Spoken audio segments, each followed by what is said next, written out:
नमस्कार दोस्तों, मैं रोशन सैनी दोसा ऑनलाइन क्लासेस से आपका स्वागत है। दोसा ऑनलाइन क्लासेस पर मैं आज आपके साइंस का चैप्टर नंबर 6 जो है रासायनिक अभिक्रिया एवं उत्प्रेरक, उसके ऊपर हम चर्चा करेंगे। उसमें है रासायनिक अभिक्रिया एवं उत्प्रेरक। उसमें अपन पढ़ेंगे रासायनिक अभिक्रियाओं के बारे में। रासायनिक अभिक्रियाएँ कितने प्रकार की होती है, इनके गुण क्या होते हैं, उत्प्रेरक कितने प्रकार के होते हैं, कौन कौन से होते हैं, इनके क्या काम होते हैं, इन सब के बारे में पढ़ेंगे। तो हम इससे पहले यदि आप हमारे YouTube चैनल पर नए हो तो कृपया चैनल को सब्सक्राइब करें और ज़्यादा से ज़्यादा अपने दोस्तों के साथ शेयर करें। चलो अब हम अपने टॉपिक पर आते हैं। अपना टॉपिक है लेसन नंबर 6। यह है रासायनिक अभिक्रिया एवं उत्प्रेरक, चैप्टर नंबर 6, रासायनिक अभिक्रिया एवं उत्प्रेरक।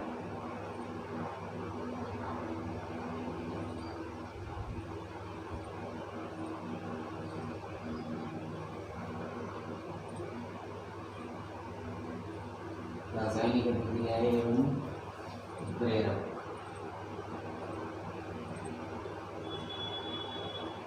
यह आपके लेसन का नाम है। तो देखो, रासायनिक अभिक्रियाएं होती है। रासायनिक अभिक्रियाएं वे अभिक्रियाएं होती है जिनमें पुराने बंध टूटते हैं और नए बंधों का निर्माण होता है, तो रासायनिक अभिक्रियाएं कहलाती है। जैसे कोई भी एक बंध है, पुराना कोई अभिक्रिया है, तो उसमें पुराने बंध टूट गए और नए बंधों का निर्माण होता है, तो उसे रासायनिक अभिक्रियाएं कहते हैं। अब अगला उत्प्रेरक है। उत्प्रेरक होता है मतलब जो रासायनिक अभिक्रिया है उसकी गति को या तो बढ़ाता है या घटाता है। इसको मतलब रासायनिक अभिक्रिया में इसका कोई उपयोग नहीं होता है, वो ये बढ़ाता है या घटाता है और बाद में जो करते हो अभिक्रिया से ऐसे कैसे प्राप्त हो जाता है। अब आपकी टॉपिक है रासायनिक परिवर्तन। पहले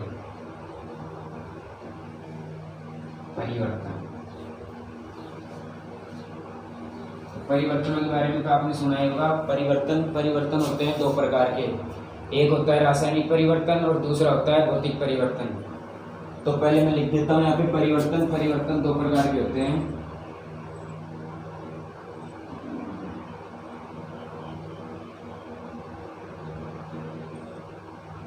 परिवर्तन दो प्रकार के होते हैं। पहला है अपने भौतिक परिवर्तन। लिखो इसको, भौतिक परिवर्तन।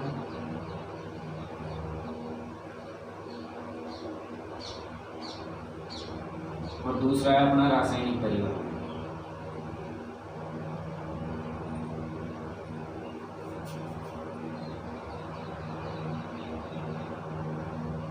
इन दोनों को लिख लो या फिर स्क्रीनशॉट ले लो जल्दी से। अब करते हैं हम वापिस पहले हेडिंग डालो, भौतिक परिवर्तन। पहली हेडिंग है भौतिक परिवर्तन।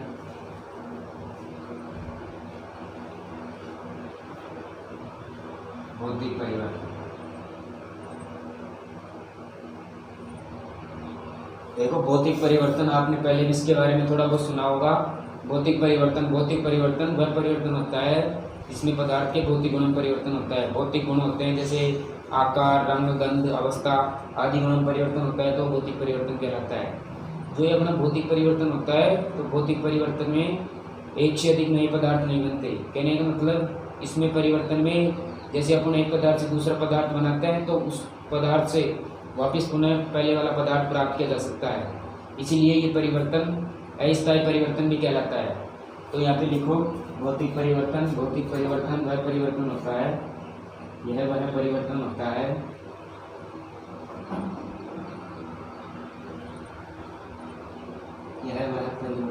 है जिसमें पदार्थ के भौतिक गुणों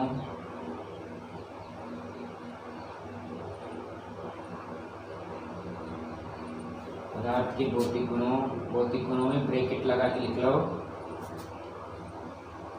रंग, गंध, अवस्था, आकार,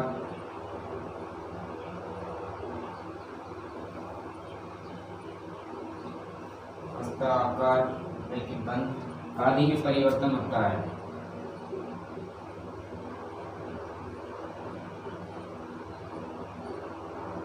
परिवर्तन होता है, भौतिक परिवर्तन कहलाता है।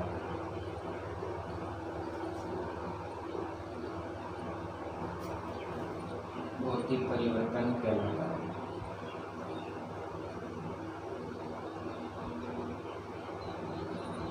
ये हो गई परिभाषा। वह परिवर्तन है जिसमें पदार्थ के भौतिक गुणों में परिवर्तन होता है। भौतिक गुण जैसे गंध, रंग, अवस्था, आकार आदि है। अभी लिखो इसके भौतिक गुण, भौतिक परिवर्तन के गुण। हेडिंग है भौतिक परिवर्तन के गुण।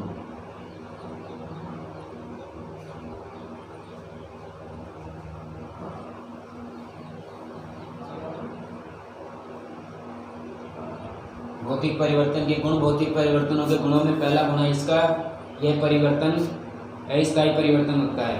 भौतिक परिवर्तन होता है जो अस्थायी होता है। अस्थायी कैसे होता है मैंने बता दिया आपको कि इसमें जैसे एक पदार्थ से, जैसे बर्फ है, तो बर्फ से अपन बर्फ को मतलब पिघलाया, तो पिघला के जल से अपन वापस बर्फ बना सकते हैं। इसलिए मतलब पुनः पहले जैसा वापस पदार्थ प्राप्त हो जाता है। तो यह परिवर्तन होता है जो अस्थायी परिवर्तन होता है। यह परिवर्तन अस्थायी परिवर्तन होता है। अस्थायी परिवर्तन होता है। दूसरा है यह जो भौतिक परिवर्तन होता है उसमें पदार्थ के भौतिक गुणों में परिवर्तन होता है। इसमें पदार्थ के भौतिक गुणों में परिवर्तन होता है।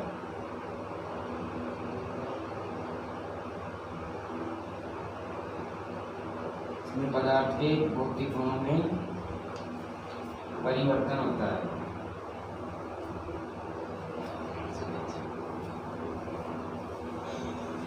भौतिक परिवर्तन, इसका उदाहरण लिख लो। उदाहरण बर्फ। बर्फ है, बर्फ को पुनः पिघलाकर जल में परिवर्तित कर सकते हैं और जल से पुनः वापस उसको जमाकर बर्फ में परिवर्तित कर सकते हैं। यह हो गया अपना भौतिक परिवर्तन। भौतिक परिवर्तन वह परिवर्तन होता है जिसमें पदार्थ के भौतिक गुणों में परिवर्तन होता है। यह परिवर्तन अस्थायी परिवर्तन होता है और इसमें पदार्थ के भौतिक गुणों में परिवर्तन होता है। तो इसको या तो लिख लो या फिर स्क्रीनशॉट ले लो इसका। लिख लिया, चलो बताते हैं।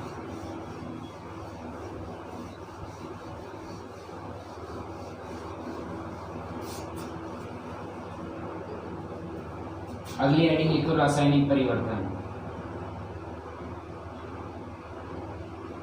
रासायनिक परिवर्तन। रासायनिक परिवर्तन के बारे में थोड़ा बहुत जानते होंगे। रासायनिक परिवर्तन वह परिवर्तन होता है जिसमें पदार्थ के रासायनिक गुणों में परिवर्तन होता है। रासायनिक परिवर्तन कहलाता है। रासायनिक गुण जैसे मान लो इसका उदाहरण लेते हैं हम। उदाहरण है दूध का दही में जमना। तो दूध है, यदि हम दूध को दही में जमा देते हैं तो दही से वापस दूध प्राप्त नहीं कर सकते। इसलिए यह परिवर्तन होता है जो स्थायी परिवर्तन भी होता है। स्थायी परिवर्तन इसीलिए होता है क्योंकि इसमें मतलब एक पदार्थ से दूसरे पदार्थ में बदलने पर इसको वापस पुनः उसी पदार्थ में नहीं बदल सकते हैं। देखो इसकी परिभाषा, रासायनिक परिवर्तन वह परिवर्तन जिसमें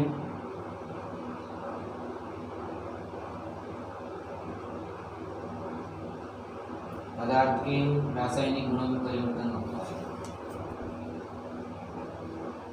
पदार्थ के रासायनिक गुणों में परिवर्तन होता है। रासायनिक गुणों में परिवर्तन होता है। रासायनिक गुणों में परिवर्तन होता है। रासायनिक परिवर्तन कहलाता है। रासायनिक परिवर्तन कहलाता है। इसका उदाहरण है दूध का दही में जमना। उदाहरण लिख लो, दूध का दही में जमना।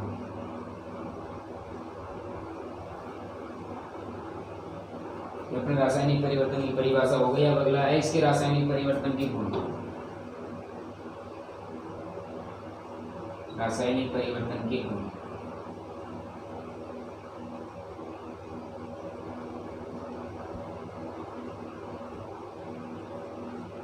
रासायनिक परिवर्तन के गुणों में वही अपन परिभाषा में से लिख सकते हैं। इसमें पदार्थ के रासायनिक गुणों में परिवर्तन होता है। अगला है इसमें एक से अधिक नए पदार्थ बनते हैं। तीसरा लिख दो, यह परिवर्तन स्थायी परिवर्तन होता है। चौथा गुण लिखना चाहो तो उदाहरण लिखो। ऐसे करके 3-4 गुण अपन लिख सकते हैं। देखो पहला गुण यह इसमें पदार्थ के रासायनिक गुणों में परिवर्तन होता है। इसमें पदार्थ के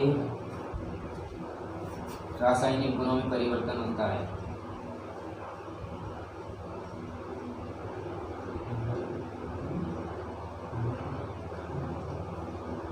पदार्थ के रासायनिक गुणों में परिवर्तन होता है। दूसरा लिखो। हाँ तो अपना एक पहला तो हो गया, इसमें पदार्थ के रासायनिक गुणों में परिवर्तन होता है। इसमें दूसरा लिखो, यह स्थायी परिवर्तन है।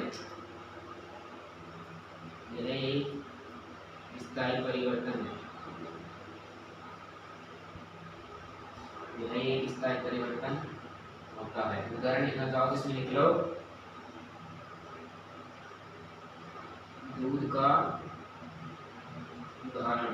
इसमें इससे पहले लिख लो, इसमें एक से नए पदार्थ बनते हैं। इसमें एक से नए पदार्थ बनते हैं।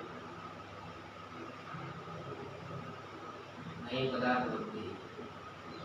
हमने पढ़ा रासायनिक परिवर्तन। रासायनिक परिवर्तन वह परिवर्तन होता है इसमें पदार्थ के भौतिक गुणों में परिवर्तन होता है। भौतिक गुणों मतलब रासायनिक गुणों में परिवर्तन होता है। रासायनिक गुण इसके उदाहरण है, इसमें दूध का दही में जमना के रासायनिक गुण आ गए। इसमें पदार्थ के रासायनिक गुणों में परिवर्तन होता है। अगला है इसका गुण, इससे है स्थायी परिवर्तन है। तीसरा है इसमें एक से अधिक नए पदार्थ बनते हैं। ये अपना रासायनिक परिवर्तन यहाँ कंप्लीट हुआ। अब या तो इसको लिख लो या इसके स्क्रीनशॉट ले लो। अगला टॉपिक स्टार्ट करते हैं।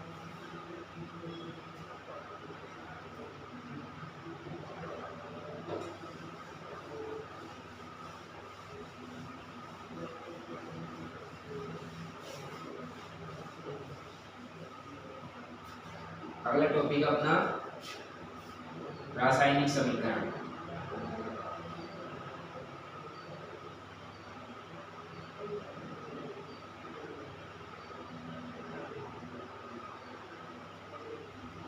रासायनिक समीकरण है। रासायनिक समीकरण आपने पहले थोड़ा बहुत सुना होगा। रासायनिक समीकरण होता है, कोई भी रासायनिक अभिक्रिया होती है तो उसमें अभिकारक एवं उत्पाद को या तो प्रतीकों द्वारा प्रदर्शित किया जाता है या फिर चिन्हों द्वारा प्रदर्शित किया जाता है, उसे रासायनिक समीकरण कहते हैं।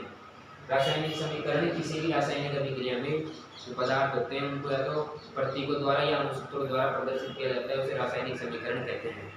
जैसे कोई भी रासायनिक समीकरण अपने यहाँ देखो, जैसे C+O2 CO2, ये अपना रासायनिक अभिक्रिया हो गई, रासायनिक समीकरण हो गया। ये हो गया रासायनिक समीकरण। C+O2 को मिलाया कार्बन डाइऑक्साइड बन गई, अपना रासायनिक समीकरण होगा। इसकी लिखो परिभाषा लिखो, किसी भी रासायनिक अभिक्रिया में, किसी भी रासायनिक अभिक्रिया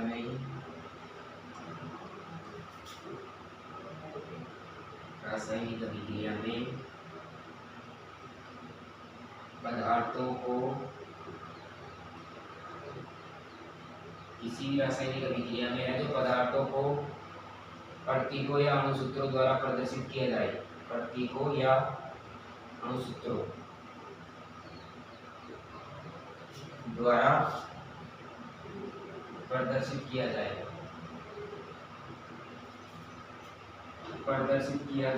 तो उसे रासायनिक समीकरण कहते हैं।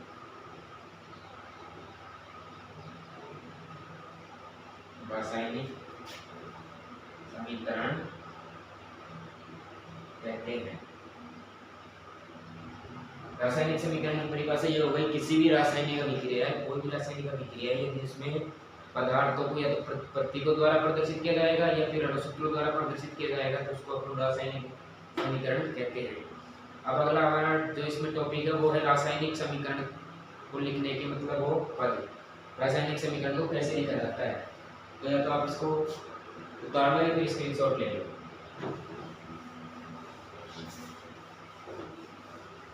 अगला जो अपना टॉपिक है वो है रासायनिक समीकरण को लिखने के चरण। रासायनिक अभिकरण को, रासायनिक जो समीकरण होता है उसको, उसमें पहले क्या लिखा जाता है, फिर स्टेप बाय स्टेप पढ़ते चलेंगे हम। तो देखो रासायनिक समीकरण को लिखने के चरण।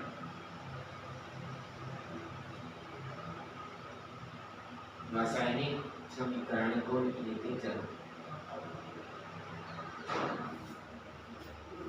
रासायनिक समीकरण को लिखने के चरण। जो रासायनिक समीकरण है उसको लिखने के चरण है, तो इसमें अपन पहला चरण पढ़ेंगे। रासायनिक समीकरण है उसको लिखते समय सबसे पहले अपन लिखते हैं क्रियाकारक। क्रियाकारक हमेशा बाईं साइड लिखा करता है और उत्पाद होता है जो हमेशा दाईं साइड लिखा करता है। तो इसमें सबसे पहला पद है जो हम लिखेंगे, इसमें मतलब रासायनिक समीकरण को लिखने का पहला चरण है, सर्वप्रथम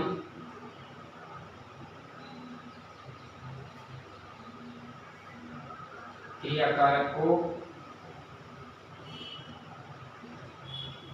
बाईं तरफ लिखा जाता है।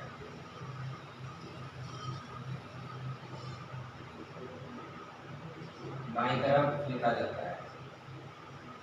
क्रियाकारक होता है उसको बाईं तरफ लिखा जाता है। इसमें अगला है क्रियाकारक को बाईं तरफ लिखा जाता है और जो उत्पाद होता है अपना जो बनता है अभिक्रिया के बाद में उसको दाईं तरफ लिखा जाता है। अगला है इसमें लिख लो तथा उत्पाद को दाईं ओर लिखा जाता है। उत्पाद को दाईं ओर लिखा जाता है। अभिक्रिया में क्रियाकारक को बाईं ओर लिखा जाता है तथा उत्पाद को बाईं ओर लिखा जाता है। अब अगला है सेकंड है, सेकंड लिखो क्रियाकारक और उत्पाद के बीच में जब उनको लिखा जाता है तो क्रियाकारक और उत्पाद के बीच में एक तीर का निशान लगाया जाता है। क्रियाकारक और उत्पाद को लिखने पर उनके बीच में एक तीर का निशान लगाते हैं। क्रियाकारक तथा उत्पाद को लिखने के लिए उनके मध्य में एक तीर का निशान लगाते हैं। तीर का निशान लगाते हैं।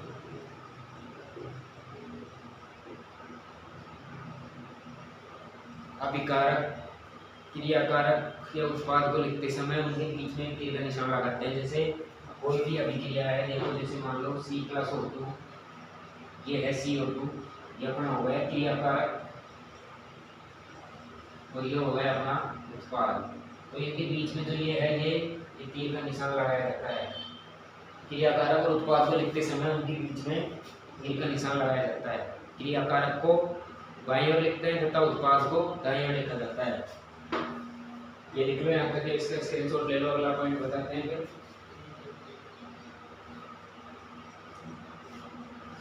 अगला पॉइंट है तीसरा पॉइंट।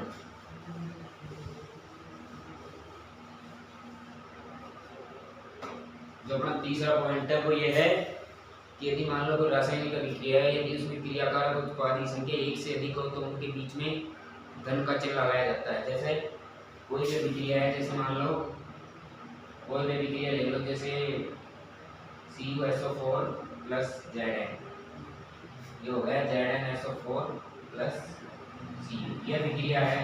तो इस अभिक्रिया में क्रियाकारक 2 है और उत्पाद भी 2 है, तो मतलब एक से अधिक होने पर उनके बीच में धन का चिन्ह लगा दिया जाता है। यहाँ पे 2 से अधिक भी हो सकते हैं, 3 भी हो सकते हैं, 4 भी हो सकते हैं। समझाने का मतलब है, ये समझो आप तो कि यदि मतलब क्रियाकारक और उत्पाद की संख्या एक से अधिक हो तो उनके बीच धन का निशान लगा दिया जाता है। तो इसको लिखो क्रियाकारक एवं उत्पाद की संख्या। तीसरा पॉइंट है क्रियाकारक एवं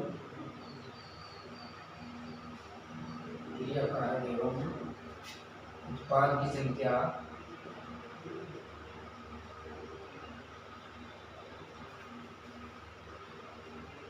एक से अधिक होने पर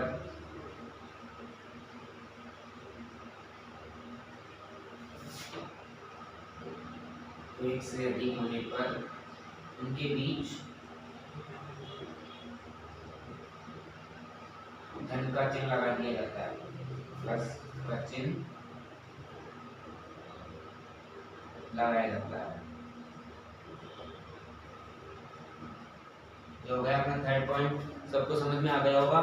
अब है अपना चौथा पॉइंट। चौथा पॉइंट ये है कि जो रासायनिक अभिक्रिया होती है उसके निर्माण में मतलब जो पहले क्रियाकारक का जो द्रव्यमान होता है वही बाद में उत्पाद का निर्माण होता है। तो इससे ये समझना है कि मतलब जितना द्रव्यमान क्रियाकारक का होता है उतना ही द्रव्यमान अपने उत्पाद का होता है। ना तो द्रव्यमान की हानि होती है और ना ही द्रव्यमान में कोई वृद्धि होती है।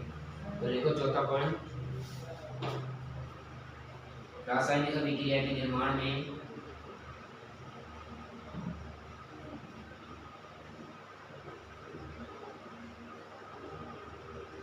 रासायनिक अभिक्रिया के निर्माण में न तो द्रव्यमान की क्षति होती है, न तो द्रव्यमान का निर्माण होता है और न ही इसकी क्षति होती है।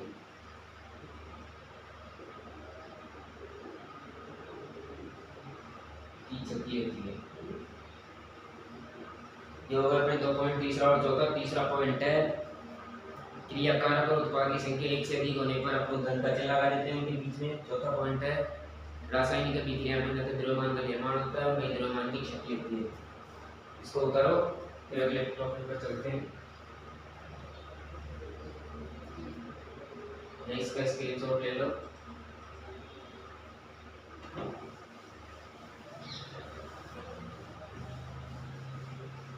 अब हमने यहाँ तक लिख लिया। इसके बाद अभिक्रिया में छठा पॉइंट आ गया, पांचवा पॉइंट आ गया। अब अभिक्रिया लिख ली तो अभिक्रिया के बाद में जब अणुसूत्र मतलब वो है द्रव्यमान दोनों तरफ बराबर करना पड़ता है। जितना द्रव्यमान पहले का होता है उतना ही बाद का होना चाहिए। तो हम उसके लिए समीकरण को संतुलित करते हैं। तो यहाँ पे लिखो पांचवा पॉइंट, दोनों ओर जो अणु है उनको या तो अपन बढ़ाते हैं या फिर घटाते हैं। बढ़ा घटाकर अपन समीकरण को संतुलित कर लेते हैं। जैसे दोनों ओर अणुओं की संख्या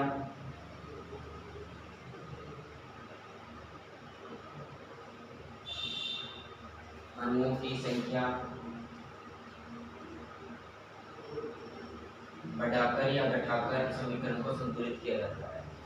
बढ़ाकर या घटाकर समीकरण को संतुलित किया जाता है।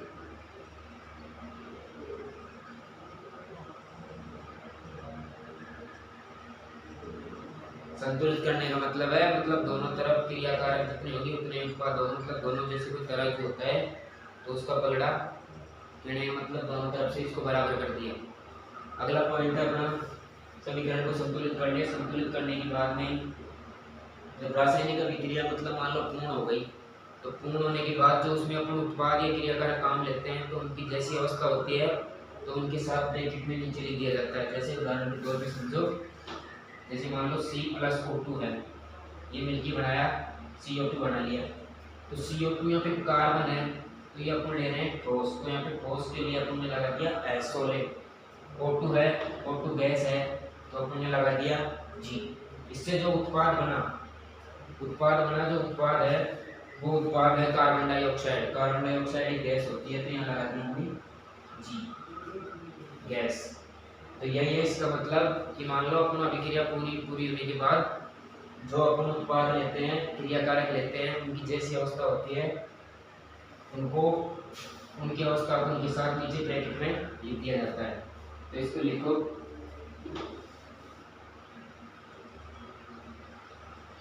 समीकरण को संतुलित करने के पश्चात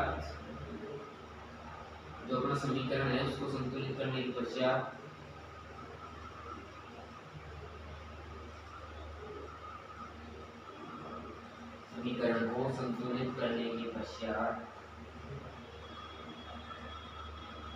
क्रियाकारक और उत्पाद की जो अवस्था होती है, क्रियाकारक तथा उत्पाद की जो अवस्था होती है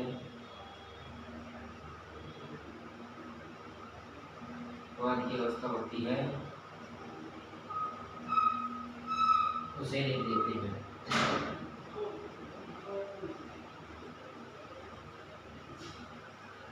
रासायनिक समीकरण में दोनों अणुओं की संख्या है उसको बढ़ाकर या घटाकर समीकरण को संतुलित कर लेते हैं।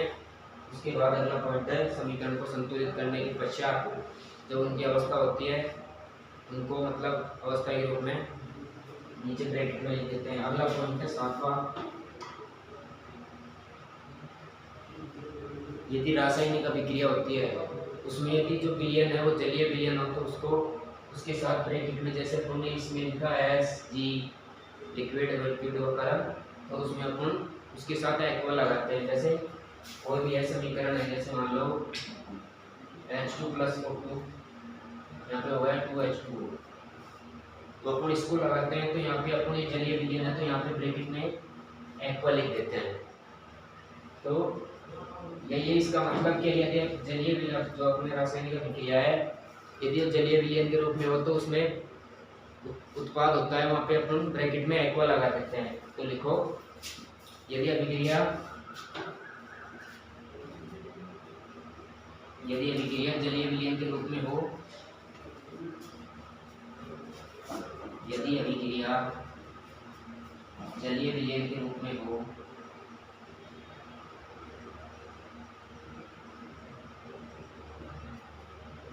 तो एक्वा लिखते हैं। तो एक्वा के रूप में एक्वा लिखते हैं। एक्वा मतलब ब्रैकेट में एक्वा लिखते हैं, एक्वा के रूप में लिखते हैं, एक्वा लिखते हैं। ठीक है, ये अपना हो गया दोनों और अणुओं की संख्या है उसको बढ़ाकर घटाकर संतुलित कर लिया। उसके पश्चात समीकरण को संतुलित करने के पश्चात क्रियाकारक और जो उत्पाद है उनकी अवस्था लिख दी नीचे ब्रैकेट में। तो यदि अपनी ये रासायनिक अभिक्रिया में जो उत्पाद है वो जलीय विलयन होता है तो उसके नीचे एक्वा लगा दिया। इसको बाद उतार लो, स्क्रीनशॉट ले लो, फिर अगले पॉइंट पे आते हैं।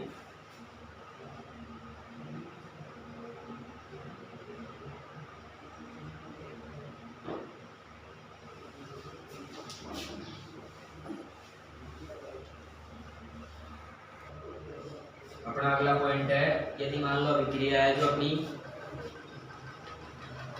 जो ऊष्माशोषी है ऊष्माक्षेपी है तो यदि अभिक्रिया ऊष्माक्षेपी है तो अभिक्रिया के साथ में जैसे मान लो कोई अभिक्रिया है जैसे C+O2 है, CO2 बन गया। तो अभिक्रिया मान लो अगर ऊष्माक्षेपी है तो इसके धन का चिन्ह लगाकर यहाँ पे जो अपनी जो ऊर्जा होती है उसको डेल के रूप में लिख देते हैं। यदि अभिक्रिया ऊष्माशोषी है तो उसको ऋण का चिन्ह लगाकर उसके आगे लिख देते हैं।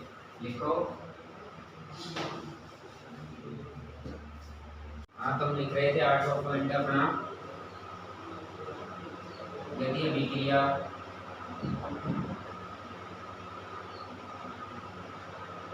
ऊष्माक्षेपी या ऊष्माशोषी हो तो क्रमशः अभिक्रिया के साथ में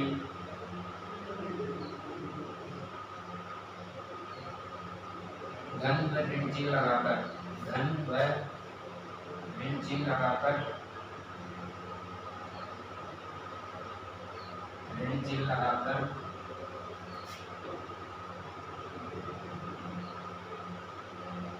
ऊर्जा का मान लिख देते हैं।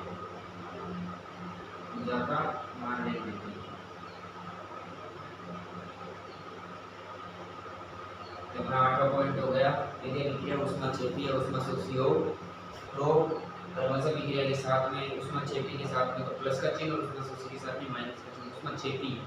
ऊष्माक्षेपी अभिक्रिया वो होती है जिसमें ऊर्जा मतलब बाहर निकलती है। कोई भी अभिक्रिया है मान लो इसमें यदि ऊर्जा बाहर निकल रही है तो ऊष्माक्षेपी अभिक्रिया होती है। और ऊष्माशोषी का मतलब शोषण करने का मतलब शब्द से समझो। ऊष्माशोषी जिसमें अभिक्रिया में ऊर्जा का मतलब ह्रास हो रहा हो, मतलब ऊर्जा को शोष रहा हो तो यह ऊष्माशोषी अभिक्रिया होती है। इसमें अगला पॉइंट है नंबर है अपना यदि अभिक्रिया दोनों दिशाओं में हो मतलब उत्क्रमणीय अभिक्रिया हो तो उसको इस तीर के द्वारा दर्शाया जाता है। इसलिए ऐसे तीर के द्वारा दर्शाया जाता है कि अभिक्रिया उसमें मतलब वो उत्क्रमणीय अभिक्रिया हो तो उसको इस तीर के द्वारा दर्शाया जाता है।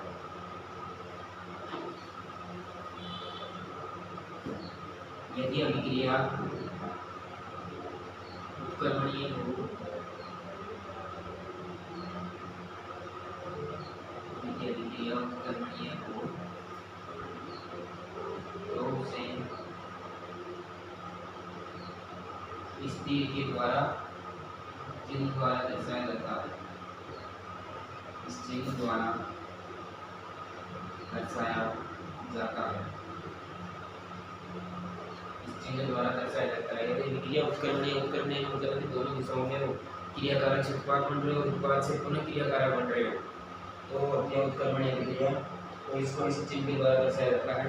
या तो इसका स्क्रीनशॉट ले लो या फिर इस उतार को अपलोड करते हैं।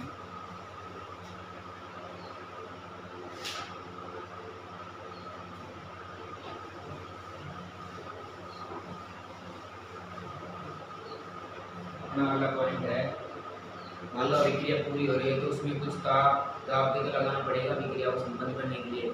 तो जो दाब लगता है अभिक्रिया में, उसको उत्पाद और क्रियाकारक के बीच में जो अपन तीर का निशान लगाते हैं उनके ऊपर ले लेते हैं। जैसे कोई भी अभिक्रिया है, मान लो H2+O है, O2 है, 2H2O है, यह अभिक्रिया होगी। तो मान लो इसमें जैसे 10 atm दाब लग रहा है और कुछ तापमान लो 25 डिग्री सेंटीग्रेड या 20 डिग्री सेंटीग्रेड कुछ भी, तो इनको इस तीर के ऊपर ऐसे लिख दिया जाता है।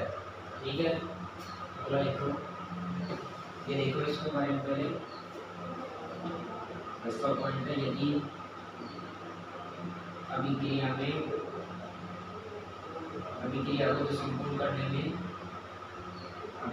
को संपन्न करने में जो ताप व दाब काम में आता है, जो ताप व दाब काम में लिया जाता है, उसे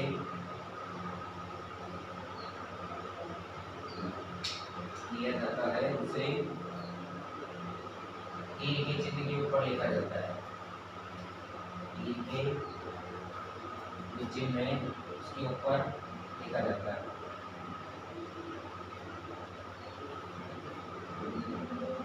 जैसे कोई भी अभिक्रिया ले लो N2+3H2, ये बन गया अपने अमोनिया 2NH3। तो इसमें जो दाब है 773 केल्विन दाब और 200 atm दाब काम में आता है। तो इसको अपन इस तीर के निशान के ऊपर ऐसे लिख देंगे। अगला पॉइंट है अपना लास्ट पॉइंट है, अभिक्रिया में जो अपन उत्प्रेरक काम में लेते हैं उस उत्प्रेरक को इस तीर के निशान के ऊपर ही लगाया जाता है। तो लिख लो, अभिक्रिया में जो उत्प्रेरक काम में लिया जाता है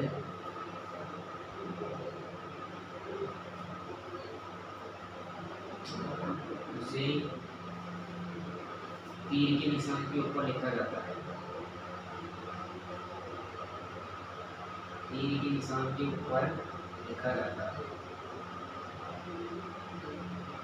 ये अपने हो गए रासायनिक अभिक्रिया को समीकरण को लिखने के चरण। उसमें अपने पहला पढ़ा, इसमें क्रियाकारक को बाईं साइड लिखा जाता है और उत्पाद को दाईं साइड लिखा जाता है।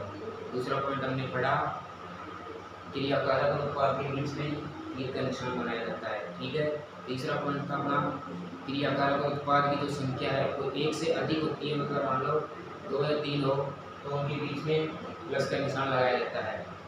उसके बाद में चौथा पॉइंट हमने पढ़ा था कि जो रासायनिक अभिक्रिया होती है उसके निर्माण में न तो द्रव्यमान की क्षति होती है और न मतलब उसका निर्माण होता है। जितना द्रव्यमान अभिक्रिया में अभिकारक का होता है उतना ही द्रव्यमान उत्पाद का होता है। चौथा पॉइंट था अपना, चौथा पॉइंट हमने ये पढ़ा कि मतलब जो अणु है क्रियाकारक और उत्पाद है दोनों में अणुओं की संख्या को घटा बढ़ाकर उस समीकरण को संतुलित कर लेते हैं। ठीक है, इसके बाद था अपना पांचवा पॉइंट में हमने पढ़ा समीकरण को संतुलित करने के पश्चात जो भी मतलब अपन काम में ले रहे हैं, जैसे अपने उसमें लिया था C+O2 CO2 बनाया था, तो उनकी अवस्था को उनके नीचे लिख दिया जाता है। ठीक है, इसके बाद में अगला पॉइंट था अपना, यदि मान लो अभिक्रिया जलीय विलयन के रूप में हो, अभिक्रिया जलीय विलयन के रूप में हो तो उसे एक्वा लिखते हैं। एक्वा के रूप में लिखते हैं जैसे अपन ने उनमें स्टेज लगाई थी, स्टेप सॉलिड लिक्विड, उसी प्रकार से इसमें एक्वा लिख देते हैं। ठीक है। अगला पॉइंट हमने पढ़ा कि यदि मान लो अभिक्रिया दोनों दिशाओं में होती है, तो दोनों दिशाओं में होती है तो उसमें उत्क्रमणीय अभिक्रिया होती है। तो उत्क्रमणीय अभिक्रिया के लिए अपन उसको इस चिन्ह के द्वारा दर्शाते हैं। ठीक है। इससे अगला पॉइंट ताप, दाब और उत्प्रेरक का पढ़ा। यदि मान लो अभिक्रिया में जितना ताप, दाब और उत्प्रेरक काम में लेते हैं तो उनको अपन तीर के निशान के ऊपर लिख देते हैं। जैसे हमने अभी उदाहरण देखिए बताया N2+3H2, इसमें 773 केल्विन ताप और 200 APM दाब काम में आ रहा है, तो इसको अपन इसके ऊपर लिख दिया। लास्ट है अभिक्रिया में जो उत्प्रेरक काम में लिया जाता है उसको भी तीर के निशान के ऊपर लिख दिया जाता है। यह आपका टॉपिक हो गया रासायनिक समीकरण के चरण। अब आज की क्लास अपन यही समाप्त करते हैं। क्लास खत्म करने से पहले आप सबसे रिक्वेस्ट है कि आप हमारे चैनल को सब्सक्राइब करें, शेयर करें ज़्यादा से ज़्यादा अपने दोस्तों के साथ।